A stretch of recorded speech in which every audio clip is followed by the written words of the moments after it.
இந்த ஹெல்தியான கிட்னி அப்படிங்கிறது எப்படி இருக்கணும், ஒருவேளை கிட்னி ஃபெயிலியர் ஆகுது அப்படின்னா இதனுடைய ஆரம்ப கட்ட நிலை எப்படி வந்து இருக்கும்? டயாலிசிஸ்க்கு போகிற லெவலுக்கு இல்லை எண்ட் ஸ்டேஜ் ரீனல் டிசீஸ்னு சொல்லுவாங்க. ஸோ கடைசி கட்ட நிலையில் அந்த மாதிரி போகிற நேரத்தில் தான் பல பேருக்கு தெரியுது.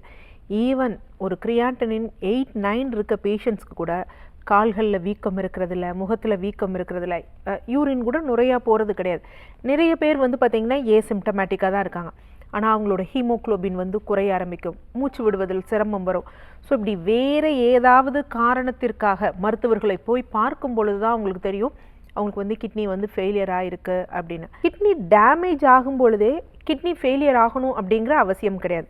ஸோ கிட்னி டேமேஜ் அப்படிங்கிறது ஒரு ப்ராட் ஸ்பெக்ட்ரமாக ஃபுல்லாக கிட்னி ஃபெயிலியரும் வரும், ஸ்டார்டிங் ஸ்டேஜில் வர்றதும் வரும்.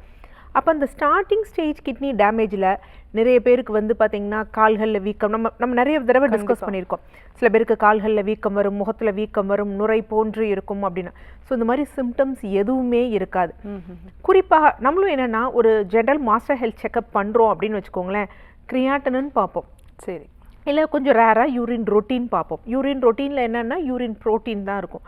பட் இதெல்லாம் வந்து பார்த்திங்கன்னா லேட்டர் ஸ்டேஜில் தான் வந்து நமக்கு தெரிய ஆரம்பிக்கும். ஆரம்ப கால ஸ்டேஜில் என்ன அப்படின்னு பார்த்திங்கன்னா இந்த ப்ரோட்டீன்லேயே ரொம்ப சின்ன லெவல், அதாவது மைல்டாகவே நமக்கு கிட்னி டேமேஜ் ஆக ஆரம்பிச்சிச்சு அப்படின்னா மைக்ரோ ஆல்புமின், ஆல்புமின் இல்லாமல் மைக்ரோ ஆல்புமின் அப்படிங்கக்கூடிய ஒரு வகை புரதம் இந்த கிட்னியில் இருக்கக்கூடிய அந்த ஃபில்டரிங் யூனிட்ஸ், வடிகட்டக்கூடிய அந்த இது இருக்குது பார்த்தீங்களா கடன்கள், அது டேமேஜ் ஆச்சுன்னா இந்த மைக்ரோ ஆல்புமின் வர ஆரம்பிச்சிடும் யூரினில். யூஸ்வலாக வந்து என்னென்னா அதுக்காக இது இல்லாமையே இருக்குன்னா நம்ம உடம்பு கழிவுகள் வெளியேறக்கூடிய வழி தான். ஸோ அப்போ அதுவும் ஒரு சின்ன செல் தான், டேமேஜ் ஆகலாம். ஆனால் எந்த லெவலில் டேமேஜ் ஆகணும் அப்படின்னு பார்த்தீங்கன்னா ஒரு 30க்குள்ளே இருந்தது அப்படின்னா ஓகே.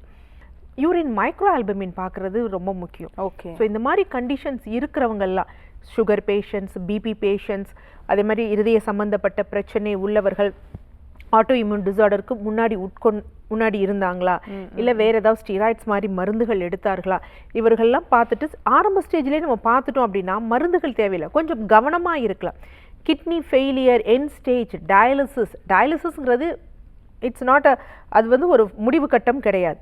ஏன்னா அது பண்ணாலும் தொடர்ந்து இது பண்ணி கடைசியில் வேற ஒரு பிரச்சனையில தான் போய்விடும். ஸோ அதெல்லாம் வராமல் இருக்கணும் அப்படின்னா ஆரம்ப ஸ்டேஜ்லேயே நம்ம இந்த யூரின் மைக்ரோ ஆல்புமின் இந்த நபர்கள்லாம் பார்த்துட்டாங்க அப்படின்னா கிட்னி ஃபெயிலியர் வராமல் நம்ம தடுத்துடலாம்.